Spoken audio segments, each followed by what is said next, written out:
Good afternoon. Welcome everyone to the Conexxus webinar series. And today we're going to be hearing from Troy Leach, who is the Senior Vice President Engagement Officer from the PCI Security Standards Council, on how the PCI Council is responding to COVID-19. So Troy, welcome and thank you for presenting today. Thank you for having me.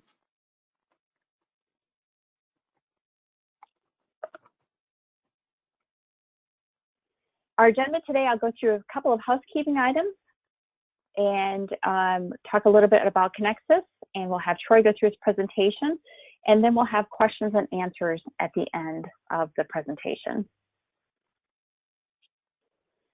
Just want to let everybody know that this webinar is being recorded, and it will be made available in approximately 7 days. You can find it on YouTube if you look for Conexxus Online. And it'll also be under the Conexxus.org website link if you go under the resources tab and look under the webinars. So if you would like a copy of the slide deck, about an hour after the webinar concludes, you will receive an email, and it will have a short survey of about 3 or 4 questions. And in that survey, it also allows you to provide us ideas for future topics. And then after you complete the survey, then you will receive yet another email that has a link to the presentation. We do ask that you ask questions using the GoToMeeting webinar interface. Please no vendor-specific questions though. And oftentimes webinars can be used for PCI continuing education credits if you need that. And this one I think would definitely qualify. Please contact Allie Russell, arussell@conexxus.org, regarding a certificate of webinar attendance. And then if you do have any comments or questions, please email info@conexxus.org. Our host today is Allie Russell. And so Allie, thank you very much for all your coordination and helping us pull this together today. My name is Cara Gunderson. I am your chair of the Conexxus Data Security Committee, and my day job, I'm the point of sale manager at Citgo Petroleum. And as I mentioned earlier, we have Troy Leach with us, who's a Senior Vice President Engagement Officer with the PCI Security Standards Council, and he's held several hats within the SSC. So again, Troy, welcome, and we're very, very happy that you're here with us today, so thank you. Conexxus is an independent, nonprofit, and it's really a member-driven technology organization. What I mean by that is that, for instance, I'm a volunteer. Even though my company is a member, I volunteer, and the volunteers are really what drive the standards that set that data exchange, the security, the mobile commerce, and then the staff at Connection really helps provide vision for identifying emerging technologies and trends.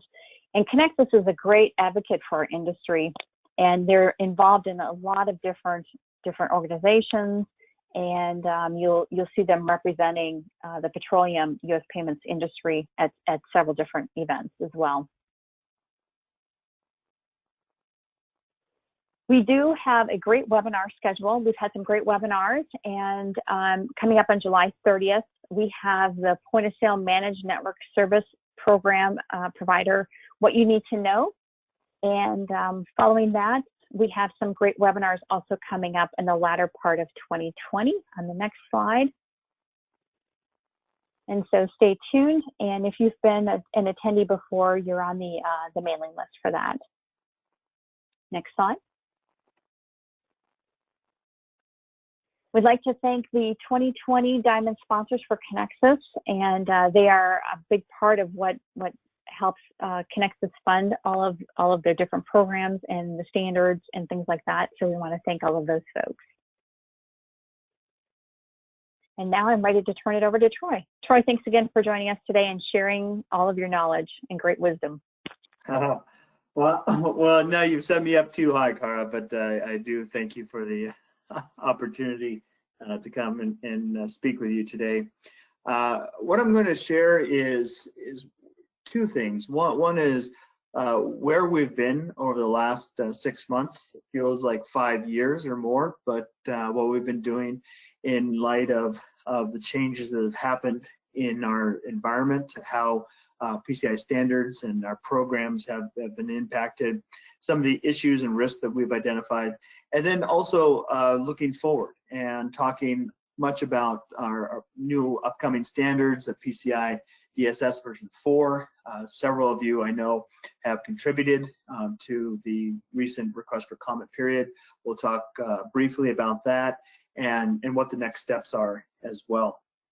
Feel free, as Cara mentioned, if you have questions, to raise your hand. Happy to take them during the presentation and make this more conversational.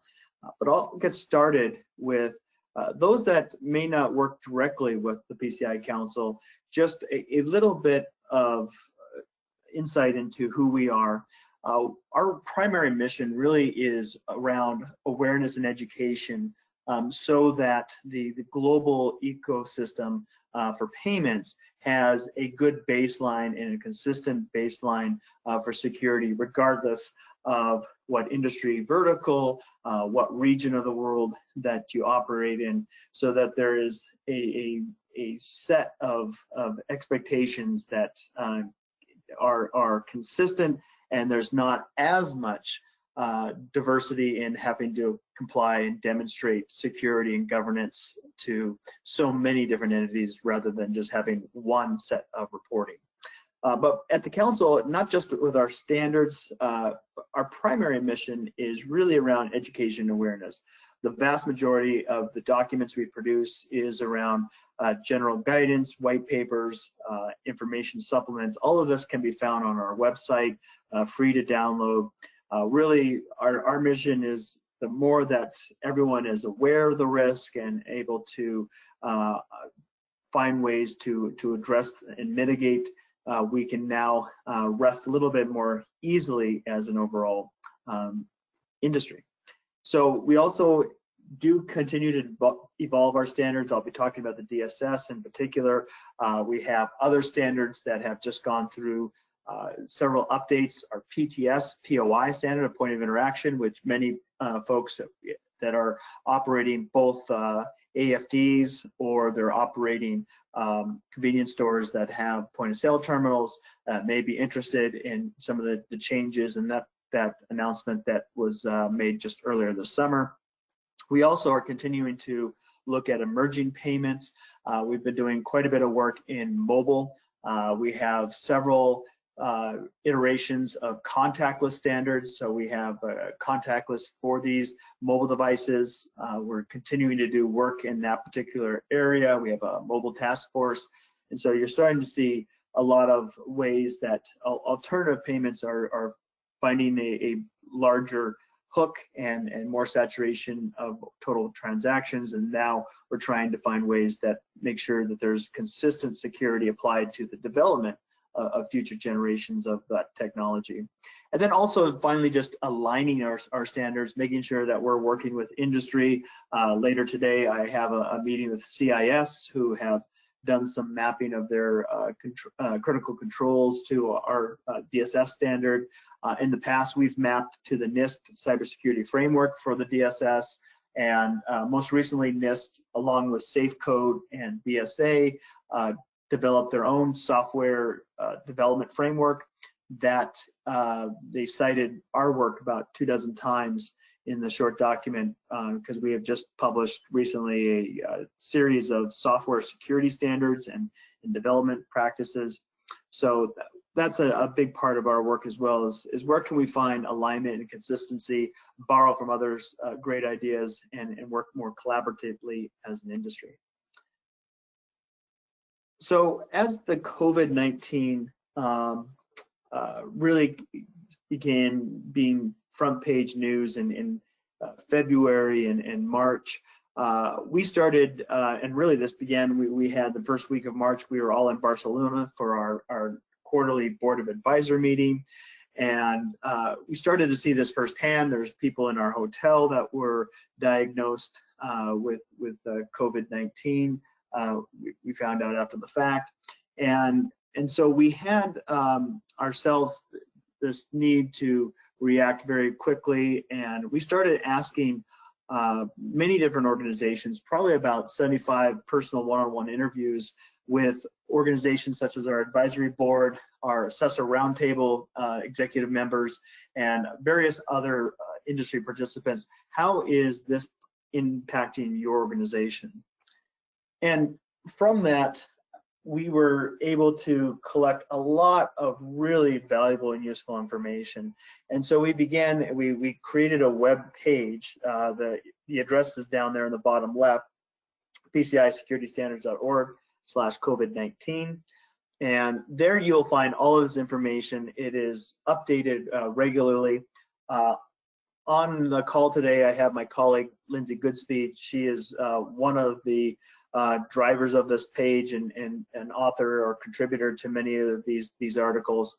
And in it, here are just a few examples, and I'll touch on some of these on today's call, but really encourage people to go and look at this. It is, as I mentioned, regularly updated, and from that and these conversations we've had from our advisory board, we've been able to really start to understand better the new risk and the new challenges that we have. And a lot of them are just the same types of methodology of attacks previously used, but they're now in a context of the threat and concern and fear associated with the coronavirus. So we were starting to see quite a bit of voicemail notification tricks where people were trying to get credentials from users pretending to be in some way from the medical field. We saw a huge uptick in business email compromises and other types of phishing attacks. In fact, the uptick with COVID-19 in those types of attacks. So COVID-19 was part of the methodology, and the clicking was up something north of 600% in the first few months, March, April, May. And we've also seen from UK's National Cybersecurity Center, they are seeing these type of remote access attacks. You start to see, you hear of actors in various countries that are targeting other countries, knowing that there is a huge push to work from home. We were hearing from some of our larger merchants that they had from their corporate offices going from maybe 500 to 1,000 people working from home regularly to 15,000 or more employees, and their administrative staffs were just not able to manage the workload. So having they set up all the proper authentication, the VPN and protection encryption channels, and so these state actors have been targeting businesses, knowing that this vulnerability exists. In fact, there was ISC Squared did a survey of cybersecurity professionals, and in that survey, they found that of the respondents, almost 50%, somewhere like 47 to 49% of the respondents said that they actually were reassigned away from their normal cybersecurity position to do just basic IT security jobs due to just the amount of massive transition that was happening over those first few months. And we were seeing also malicious attacks that had specifically COVID-directed websites, or also what we've seen already, online digital skimming attacks growing at such an enormous rate. In fact, I was just reading an article right before this call about another 550 small business websites that were impacted by online skimming attacks, some with MageCart by a well-known criminal group called Keeper. And so there was, the short of this is that there is no shortage of the number of ways that criminals are being inventive with trying to prey on people's fear of wanting to know the latest about coronavirus, and only to click that link and find out it's a Trojan. So what we did with the PCI Council is we had several areas that we were looking at. I'm going to talk about some of those over the next few minutes. One was that we created, and Lindsay Goodspeed, who, as I mentioned, was on this phone, and she was the champion for this.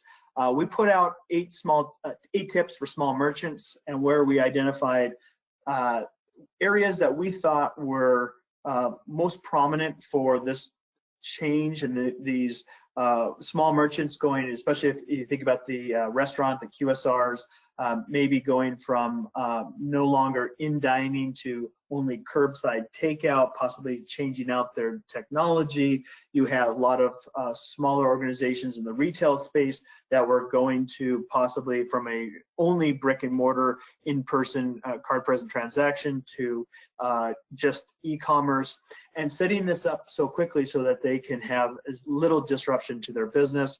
So these were the areas that we identified.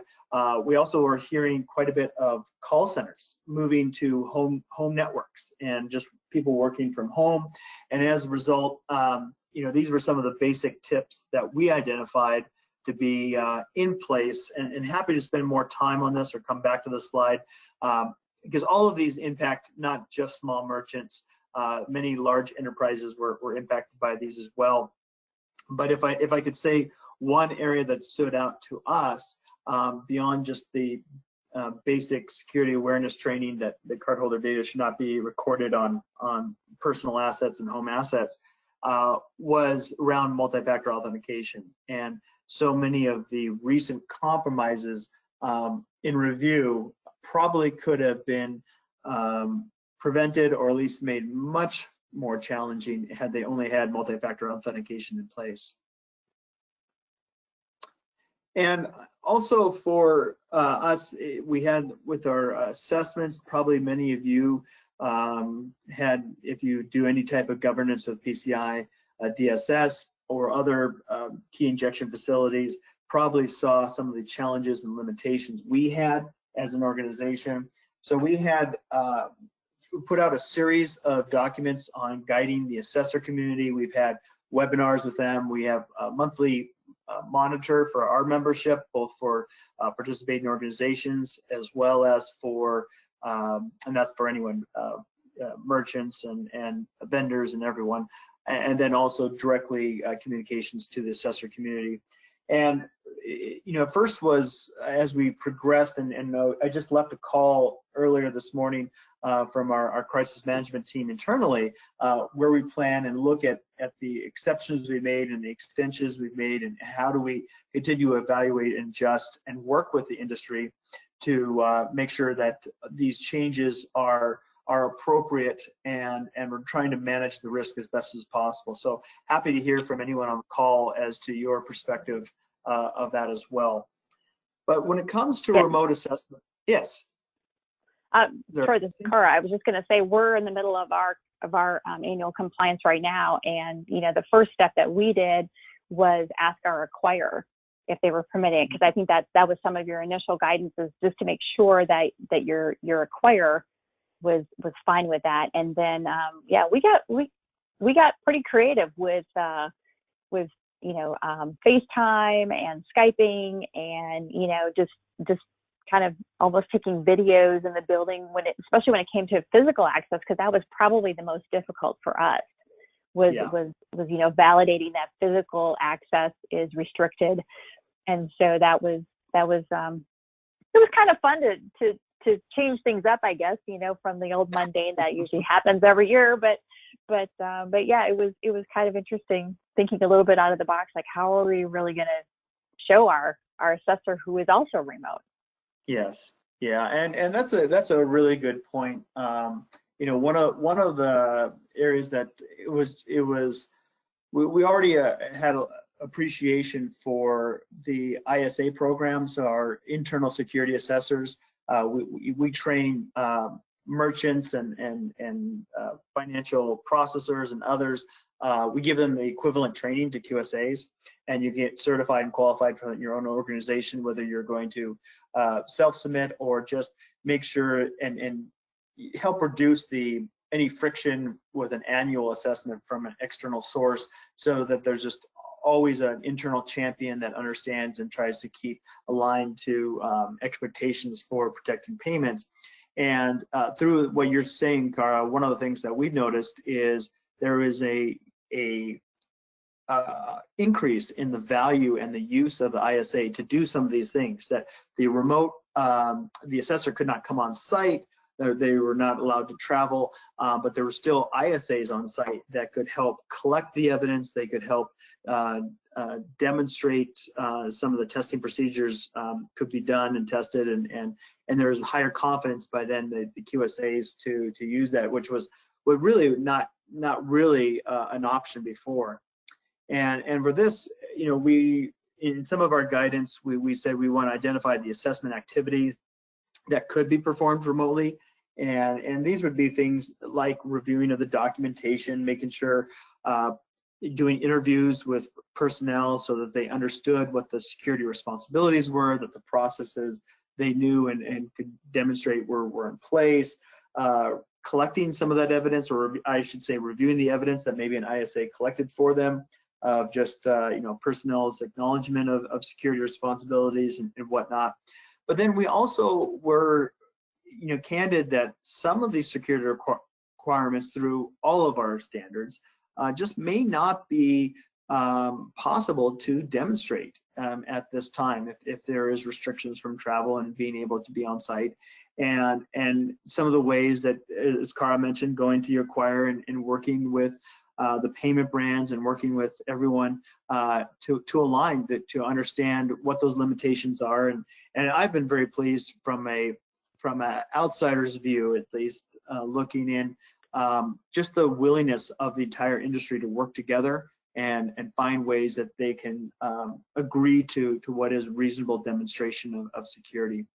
But then also in these reports, it's not to have diminished the value of what meeting and achieving PCI DSS is, being able to document in the reports, you know, what controls are not available and not possible. And most importantly, when it's not possible, do things that are not going to negatively impact the security of the environment.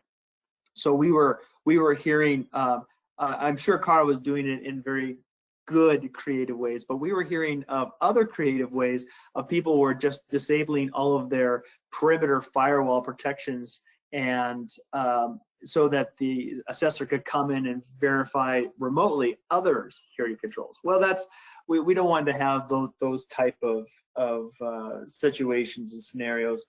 We also, for certain standards that have, for example, high security areas, thinking of key injection facilities and the management of master keys and card production, they have high security areas that do not allow cameras as part of the requirements. But because of the remote availability, they're saying, well, for those HSAs and those particular standards, can we have someone just mount a camera and go in? That also, we said, no, that defeats the security and the purpose there. So it may be that there's just not an availability to report on some of these requirements. We also, one of the things that we saw impacted, and we were starting to talk about it right before this call began with Cara and I, is just how different other regions of the world have been and impacted by COVID-19, and how working either remotely has just been disruptive or maybe not as disruptive. And really for us, we looked at, as I mentioned earlier, all of these larger corporations having a major shift working from home, and we also had now this transition back, and sometimes it's a back and forth of moving large number of people that have access to sensitive information back and forth between their home networks and a corporate environment. And really the one area that we've identified most is just a lack of awareness, security awareness training, because people would be in this corporate environment, they knew and had expectations, they had different levels of monitoring, whether they're in a call center or whatever it might be, and just lack of here's security guidance and security awareness training for working from home. And then also just the process itself of having good confidentiality on the network using, as I mentioned before, VPNs and good authentication to the system for multi-factor authentication and that type of technology. Troy, we had a question come in, appropriate here for the timing. What standards or criteria do you expect an acquirer to use when requested by the merchant or the assessor to skip testing certain controls that cannot be verified remotely? I guess sort of said differently, what requests do you expect the acquirer to accept if they can't be verified remotely? I wish I could answer that question. The one thing that the PCI Council has to abstain from due to regulatory and anti-competitive law is anything to do with compliance to what is acceptable. So each acquirer is probably going to have their own risk profile as to what's acceptable. I think one of the areas that we recognize is an ongoing focus for us is education of acquirers as to at least what the expectations are from the security controls themselves and what they could consider for to be at least meeting the requirement. But the discretion by the acquirer is really is truly at their discretion. It's their risk that they're managing. We just had yesterday an acquirer forum with over 100 attendees from that space, and we talked about what the risk is and that it is okay at times. I've said this all along, but it's not a black and white answer, so it probably doesn't get picked up as easily as other sound bites. But for security being as qualitative as it is, there should have always been some leniency and understanding that maybe an organization, due to business constraints, legal constraints, cannot meet a requirement. Maybe they can have an alternative, and we'll talk a little bit more about that in DSS version 4 in a little bit when we talk about custom validation and the new approach that we're trying to take there. It's a really good question. It's a valid question. The challenge is that I'm limited from the PCI Council of what I can provide as guidance, simply because I'm not the one managing that risk. Right. So, and I mean, another thing is that, or another thought is that if your acquirer says, hey, no, or says, hey, you need to do this, but we're going to allow you to do it through like a post-compliance remediation plan, kind of like, and so that I'm thinking that might be something that you're acquirer, but yeah, I can see what you said is that it is, since the acquirer is assuming that risk, they're probably going to be the ones making that call. That's right. And I have seen and heard rumors of these types of things. We just try to separate ourselves, kind of a church and state from what those decisions are. But always happy to answer questions on the interpretation of the standard and whether certain requirements could be met in different ways, and also looking for recommended language. We'll talk a little bit about the RFC coming up for DSS4, the last one, and the opportunity to weigh in if through this process there's been discovery of new ways of demonstrating certain type of security requirements, then I'd love to hear about that and ways that we can adjust our standards so it makes alternative ways to demonstrate that the risk has been mitigated easier for acquirers or merchants and everyone to interpret and apply newer types of security. Yeah, good question. One of the other things that was impacted by COVID-19 a lot was just the payment technology. So it wasn't just the laptops and everything associated with DSS and personnel equipment. Is also the general point of sale equipment as well. I know in the petrol space, Cara and I, our board of advisor member from Shell, we've sat and spoke about just some of the challenges that have risen from this, and the concerns about safety of everyone involved. So talking about some of the upgrades to fuel dispensers and other equipment for whether it's point-to-point encryption or just general security evaluation, in some of the limitations that have existed.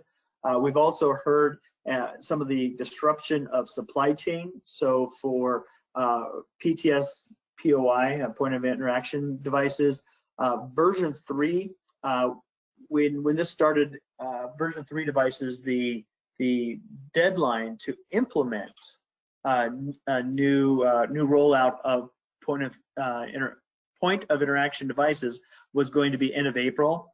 And so in March, we gave a 12-month extension. We made that in April of 2021.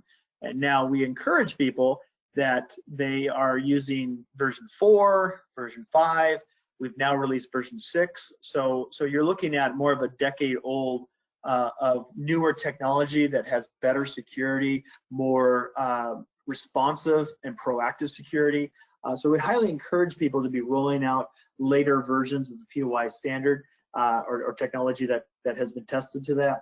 But we did allow for that because there has been this disruption. The same has been offered for point-to-point encryption solutions.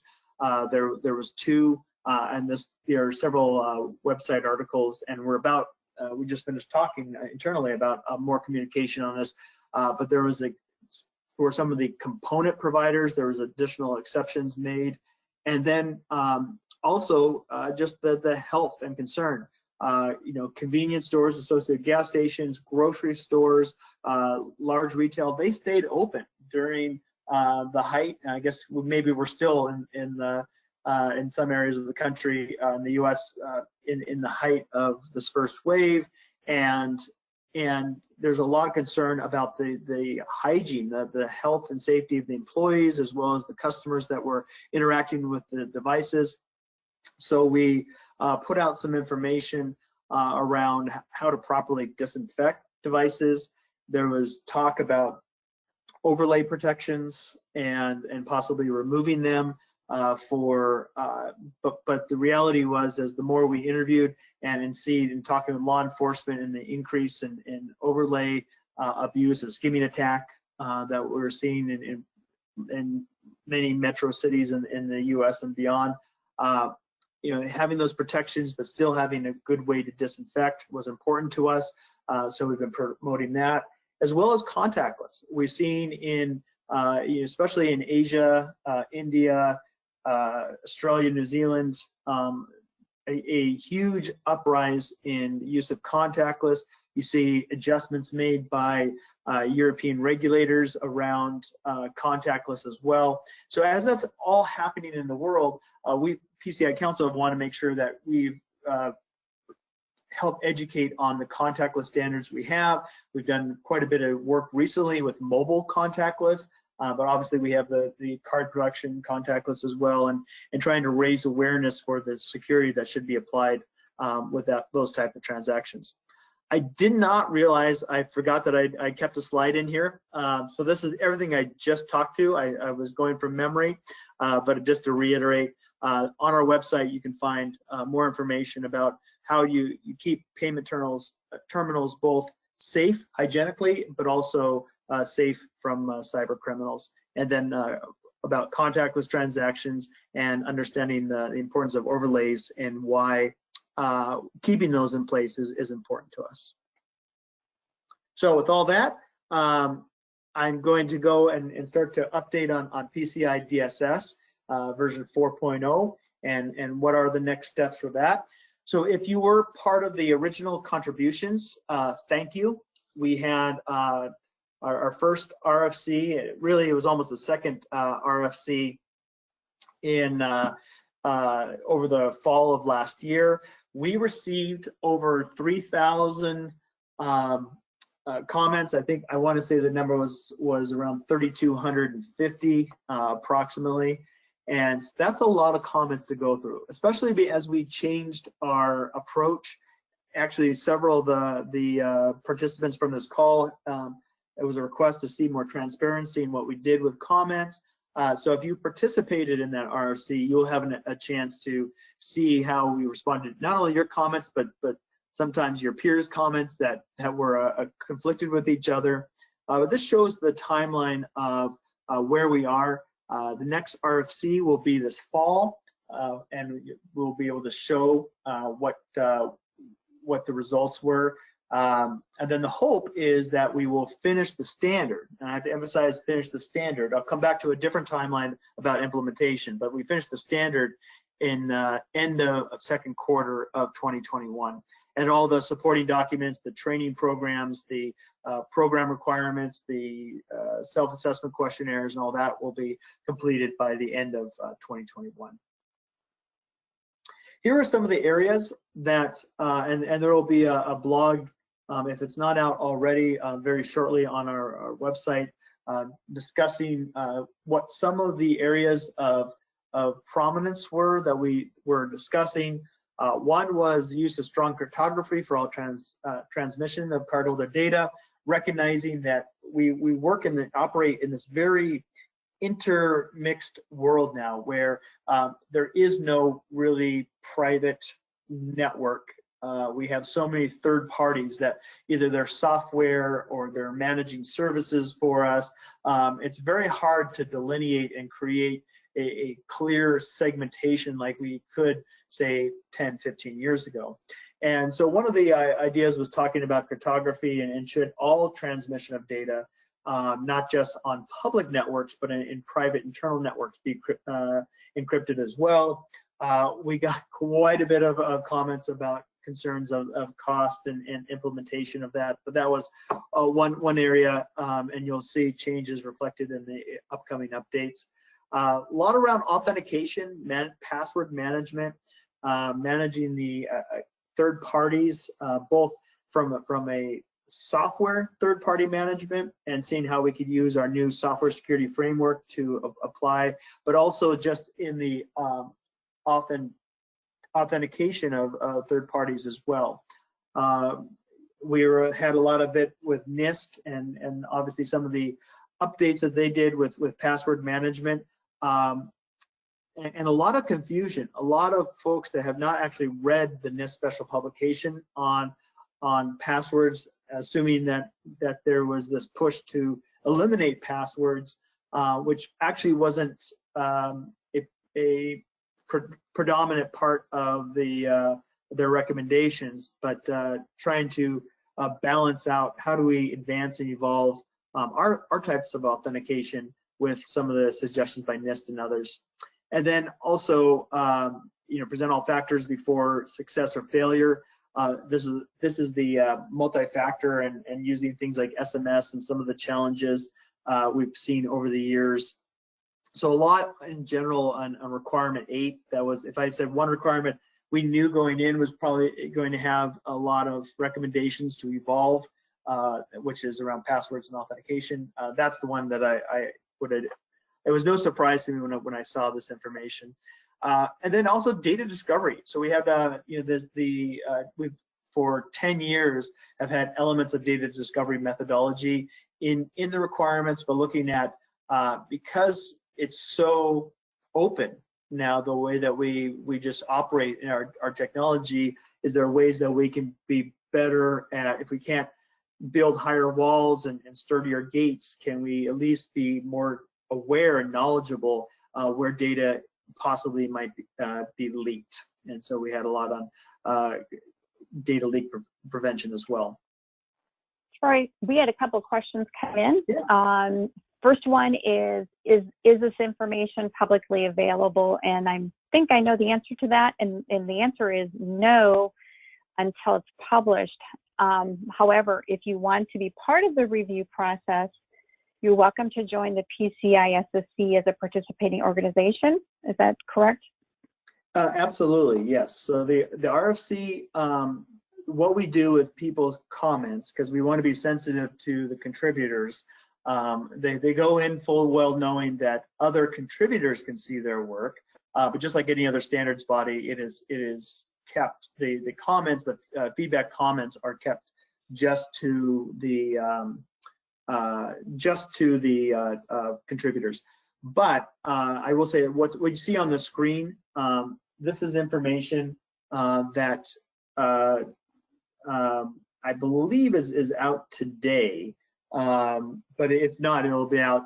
This you can consider public. We shared this with our board of advisors. We've shared this with our assessor roundtable, and we're sharing it with the general community in July. And I apologize. I can't remember the date. I think it's coming out today. If not, it'll be next week. That this information will all be in the public domain as well. Well, thanks for sharing it with us first. We're excited about that. A couple more questions is regarding the first bullet point there, use of strong cryptography for all transmissions of cardholder data requirement 4.2.2. Is that going to equate to point-to-point encryption? No. So point-to-point encryption is treated separately, and it's really for a way for a third party to demonstrate that they have all of the proper key management and ongoing due diligence to offer an encryption service to another entity. We've had this requirement in the standard even pre-PCI Council, that cardholder data that was in the public domain and being transmitted had to be encrypted some way, and we are pretty there's allowance for a lot of different ways that you can approach and meet that requirement. Point-to-point encryption is kind of the army tank to make sure that a third party delivering it is going to be pretty resilient. But for a merchant, keep in mind this is for all merchants of all sizes, organizations that possibly couldn't afford a point-to-point encryption solution. This would be those type of requirements. But the question itself raises something that's a good talking point, which is all of this is still under consideration. And it went through about 9 months of really intense, thoughtful conversations and back and forth, sometimes with the contributors that submitted the comments. And at our community meetings in October, we'll present more of the actual findings and how it was implemented in the next draft of the standard. And then in an October-November timeframe is when people that are a participating organization, anyone can sign up to be one. But if you're a member of the PCI Council community, you can contribute and participate in the next RFC. We actually have a website dedicated to just the upcoming RFCs so that people interested in a particular standard, whether they're more in the mobile security or card production, whatever it might be, PIN, they see on that website when the upcoming RFCs are and can plan accordingly. Thank you. And one last question is, does the data leak prevention requirement, which is 12.5.6 and 7, does that also apply to encrypted data?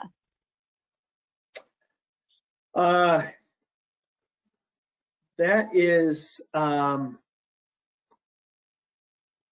great question, because on that particular issue, I don't know if that's been resolved yet. I know is a point of conversation, and all of this, like I said, is just areas of conversation and tentative. So I think we've got our first stump of the day, simply because I've not been involved in. We're having these weekly 40-hour calls or 30-hour calls with the working group, and I've not been privy to much of the conversation of where they ended with that.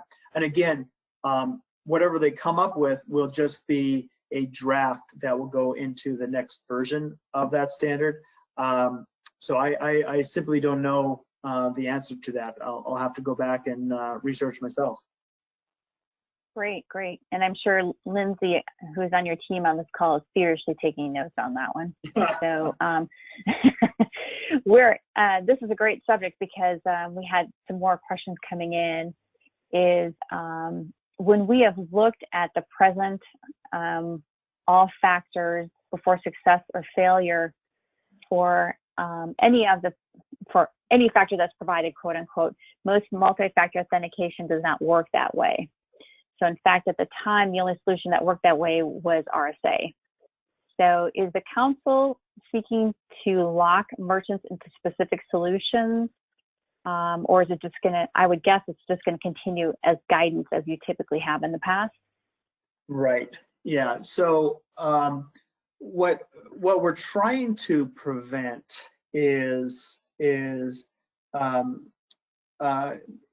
multi-factor authentication really being compromised down to single authentication multiple times, and it's become apparent over the years that people understand the diversity. It has to be something you have, something you know, something you are. They understand that general concept. The challenge we've had with, and especially with smaller merchants, is understanding that those attributes have to be themselves isolated and contained. So you can't say, well, I have a cell phone and I know that the 4-digit passcode to enter my cell phone, so therefore it's something I have and something I know, and I'm good to go. That's an oversimplification of it, but that's what we're trying to prevent, is that the purpose of multi-factor authentication is that you are not compromising one of those forms, and essentially it compromises the other forms. So that's the overall goal of achievement. We always try to write our requirements in a manner of methodology, and never try to, at least from the early days when we learned from our mistakes, never try to get more specific or even put examples of solutions in the marketplace that might made it. And in fact, going down to the data discovery methodology, one of the reasons that it actually was much more of an extensive requirement in 2010, and before it came to market, we were seeing improper solicitation of people with solutions for data discovery, saying the PCI Council is mandating you use data discovery tools, and the purpose was, and the thought when we wrote that requirement, having been directly involved in it, was that no, it was a methodology to just make sure that you knew where and how you might be unintentionally exposing cardholder data. So never want to push to a very cornered into any type of solution. It'll be done in a way that a process, a methodology, something that could be generated in a script on a Linux device, potentially could achieve the overall goal without having to be locked into a solution. Thanks. Regarding TLS, is there a recommended version to comply with the new 4.0? I mean, obviously we're in the sort of the 1.2 game at this point.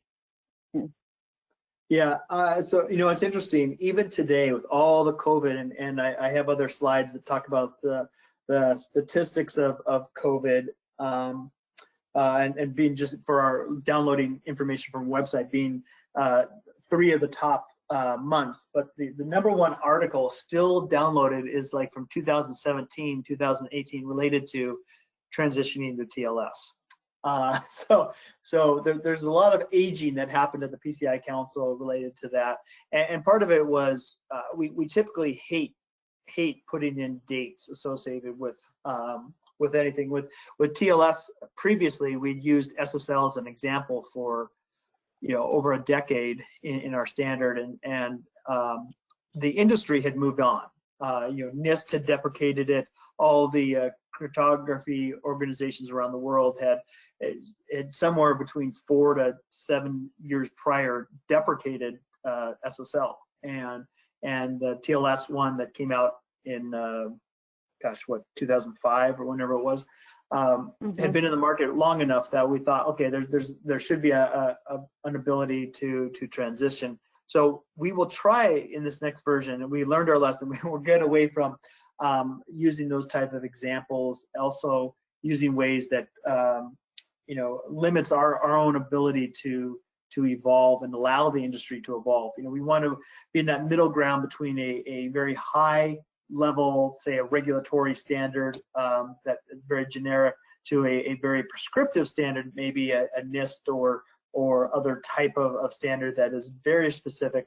We want to be in that middle range that we can be allowed business flexibility for the private sector to be able to adjust as security solutions as well as the payment technology itself evolves. And so I'm not trying to dance around the question. We are going to be continuing to put out guidance.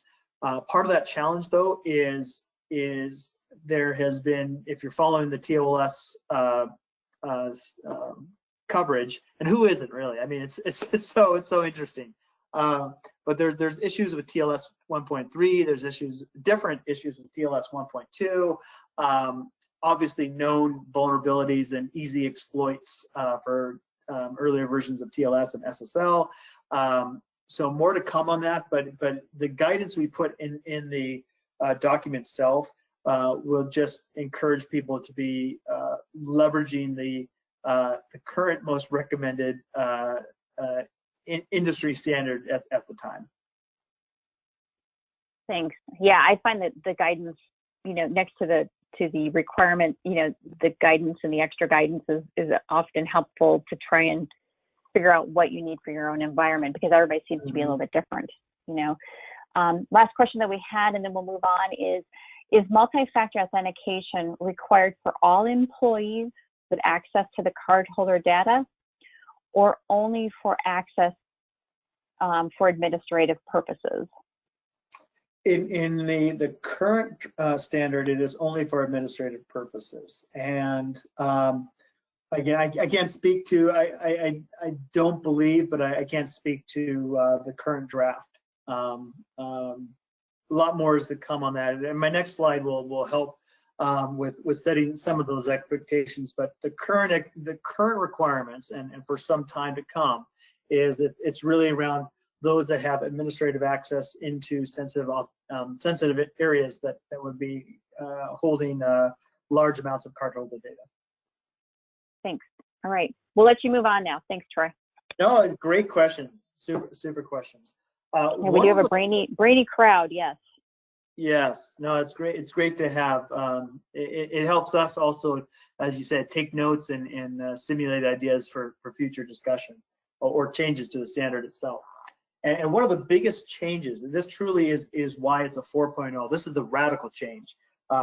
So we're talking about some of the areas that are known quantities and are known requirements and changes there. One of the things that we've done is we've introduced custom validation, and this is for mature organizations that have a very mature risk model already in place, and possibly for an enterprise managing and how they can demonstrate particular types of requirements is challenging due to just the size and breadth of their organization, some of the speed and complexity of how they operate.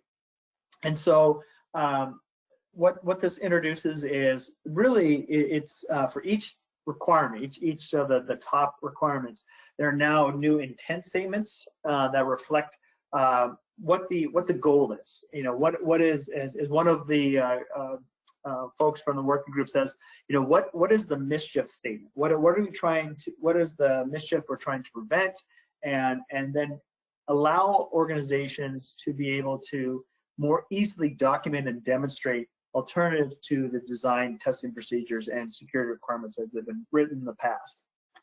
And so it provides both additional guidance for entities that are trying to comply with the PCI DSS, what the assessor's role would be then to generate new testing procedures because obviously the testing procedures, if you're not meeting their requirement as stated, the testing procedures probably don't make sense. So having to generate new testing to be equivalent, And if you're familiar with the depth of PCI DSS, one of the reasons I got around this standard 15 plus years ago was the ability for compensating controls.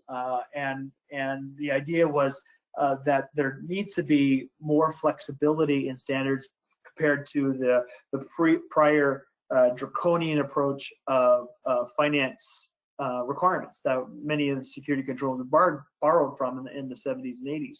And so I was really excited about this approach, but for a lot of variety of different reasons, compensating controls were never really adopted by industry. They weren't necessarily a common practice. And so this is really the evolution and the next generation where we're trying to make it more nimble and take those compensating control objective to a way that people can more easily document and feel comfortable with that documentation directly in their report of compliance. So this is a big one for the change of why we're going to 4.0. And again, if you're part of our RFC, you can see more of this at the upcoming community meetings as well as in the next RFC. I did want to get to this slide. I recognize we're running out of time, but it's important to emphasize that while the DSS-4 will come out in 2021, the expectations, and there's always a long transition period. And right now it's tentatively at least going to be throughout 2022 and into the first half of 2023. Right now, if everything remains on schedule, again, this is all tentative and subject change, as you see at the bottom of the screen. This would PCI DSS 3.2.1 would retire at the middle of mid-2023. And then if there are new requirements, you've seen this in many generations now, or many revisions, I should say, of the DSS standard, is if there are new requirements, there's typically an additional 12, 18-month period beyond that where you would see, and that's where you see that the first quarter of 2024 would be when expectation that new PCI requirements would come into effect. That's always, sometimes people see the prior timeline and just get concerned about having to have everything in place in 2021. We would not expect that at all. We would expect most likely people are budgeting and planning in 2021 as well as 2022 with the expectation that by 2023 is when people would be fully moved over to the next DSS version 4. I'm not going to spend any more time on this just because we've rounded out, but just I've mentioned it a couple of times in passing. We have 2 new software security standards. I think they're going to assist greatly with requirement 6 of the PCI DSS. This is the evolution and next generation of PA DSS. It allows us to have much more breadth of the number of applications that could be assessed. It gives flexibility to how they're assessed. In fact, related to the last slide on custom validation, if you're looking to see a in-place standard and how custom validation looks, I'd encourage you to go look at our secure software standard. That exemplifies some of the objectives that we're trying to achieve in DSS.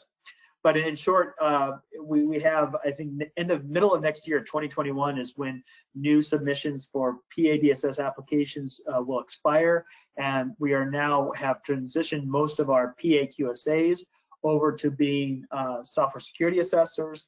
And I'm really excited about this program because I think the challenges and risks with third-party applications is one that this will hopefully truly move the needle for security for everyone. And Cara, I don't know, we're at the top of the hour. I don't know if you want to stop here or I have just two more slides, but I'll leave it to you. Keep going. Okay. Keep going. And I apologize for running over just a little bit, but I'd be remorseful if I didn't mention we have a couple of industry task forces. Cara was instrumental, as many of the folks have been already part of and contributing to a petrol task force that we have. We met last week, and I'm really pleased with just the amount of engagement and the work that's already been done by those contributing. We also have a cloud special interest group and a cloud task force. They're looking at various issues of leveraging cloud services, looking at HSM in the cloud, looking at a variety of different challenges of how do you go about assessing containers and other types of cloud services that are just very difficult for a traditional type of assessment. And then we also have later this year a couple of industry threat topics that we will be sharing several bulletins on. One is ATM cash out. We're seeing, especially in Southeast Asia, but around the world, an increase in the successful attacks and deployment of ATM cash out, as well as account testing. This is the account enumeration where a merchant's platform is compromised. Someone spoofs a merchant's ID. They're able to get into a merchant system and then be able to test a large range of account numbers against with the valid or trying to find the valid secondary authentication, whether it's a zip code or a PIN number or whatever that secondary credentials might be. So those are two other activities that are happening within the council. And then as I mentioned, we're going to be talking a lot about DSS4 a lot at our upcoming events, especially in North America, leading up to the next RFC. We are doing something different this year. All of our events, because of COVID-19, have gone online. These are virtual events now. So our Latin America forum will be in August. We'll have something in North America, Europe, and Asia Pacific over a little bit later, starting in October and going through early November. And then we'll even be doing something in India in December, town hall similar to Latin America there. So we are still having our events. I'm excited about the opportunity to bring more people together to do some of the presentations without having to make sure we can align with their travel schedules. But those are all online. If you'd like to hear more about DSS4 and RPO, you get free tickets. Hopefully everyone knew that. If you RPO, you get free tickets to attend, and we're upping that number this year because it's a virtual event. So that's it for me, Cara. I apologize for running a couple of minutes over, but I love the questions. They were all very well thought out questions. Thank you, Troy. That was great. And so we'll just take a couple more minutes. I know that we are over, and but the folks on the call, as you have attested to now, Troy, are very well educated and very well versed, and so we appreciate the Brain Trust joining us today, as well as several from that new Petrol task force that has been created. So there's been a lot of participation, and we appreciate that. So if anybody has any further questions, please do ask it in the question panel of the GoToWebinar section on your screen. Yeah, Troy, it's interesting to see everything that's evolving, and just we're in some strange and crazy times. So it's also kind of fun to, like I mentioned earlier on our own compliance piece, to think outside of the box and figure out how we're going to get our assessment completed with a remote QSA. So yeah, remote assessments is probably the top issue right now, and people, there's just all these little nuances that people are identifying, and at times it also I think has generated maybe just rather than just doing the same old that's been done for 3, 4, 5 years in a row, reevaluating a process to see, is there a better way that we can be doing this now, that almost forced to evaluate what's just been working for so many years. For us, the PCI Council, we had the same thing with our training, where we had everything was for new assessors, whether it's a QSA or whatever type of assessor, it had to be done in person. And so sometimes that was disruptive, that we would do maybe 2 or 3 courses a year on, say, 3DS security or PIN or some of these assessor standards that don't have as many attendees. And now we've moved to an online format and allowance for people to do computer-based training even for new assessments. So that's been a way that we've been able to take the unfortunate situation of having to work from home, but still provide live instructor-led classes and so people can still get that type of we do corporate training and those things are now up online and people can be asking those questions live to an instructor. But that's something that you asked me this time last year, I'd say no way. Would we be considering? Yeah. We do have a question from one of our well-known QSAs, P2PE QSA.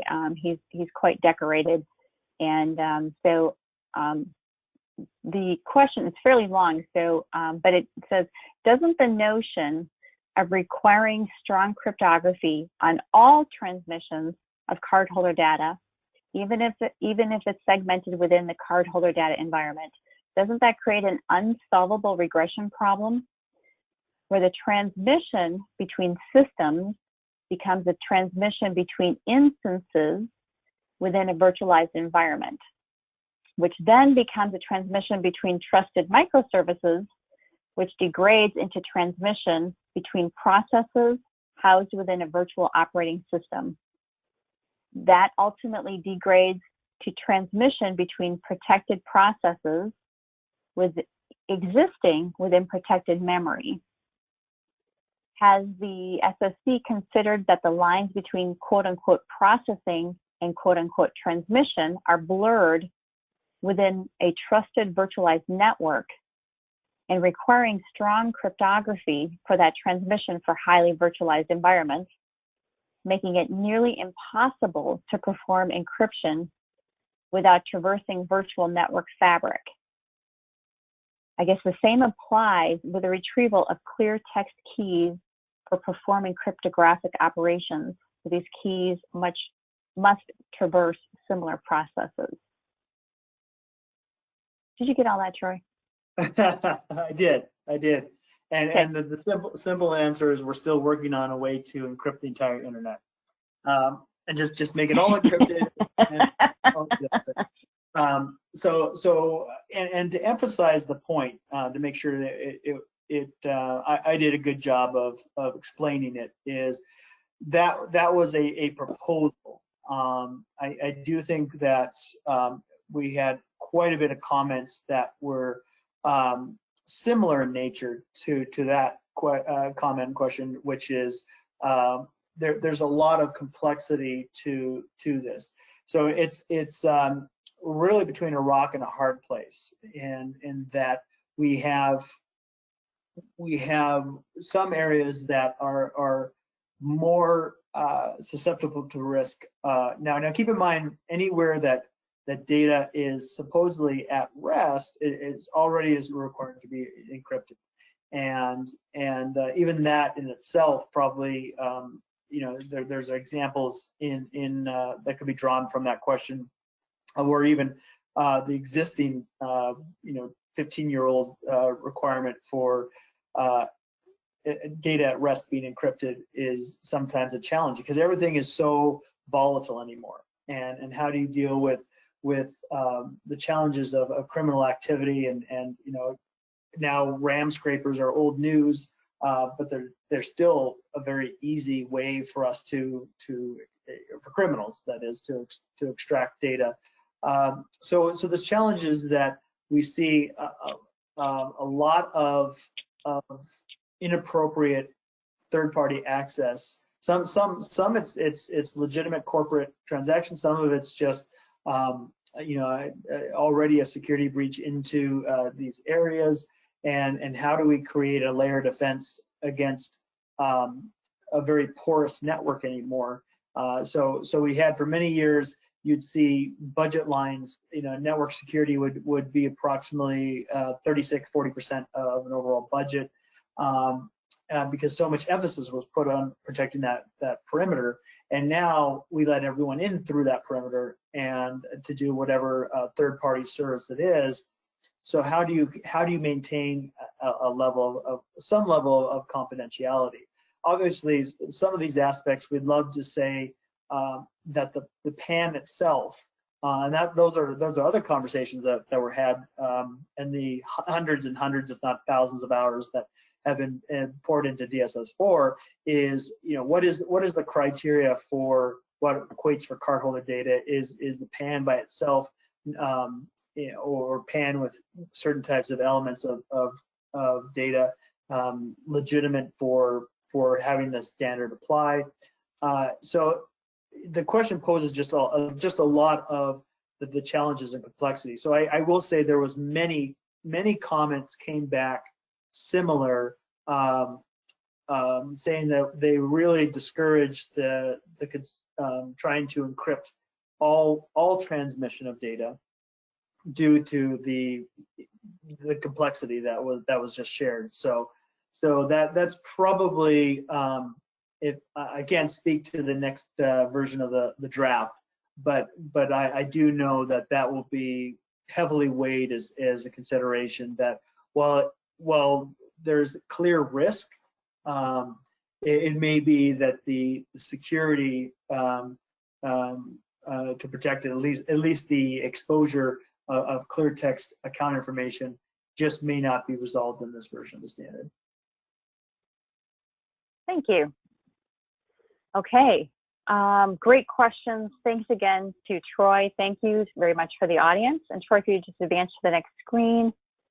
And just wanted to remind everybody, if you want to copy the presentation, look for the email and complete, it's just a very, very, very short survey. And if you do have any questions to follow up, send them to info@conexxus.org. And we appreciate your time today. Thanks, everybody, and thanks, Troy. And we'll see you on July 30th for our next webinar at Conexxus. Have a good day. Thanks, everyone.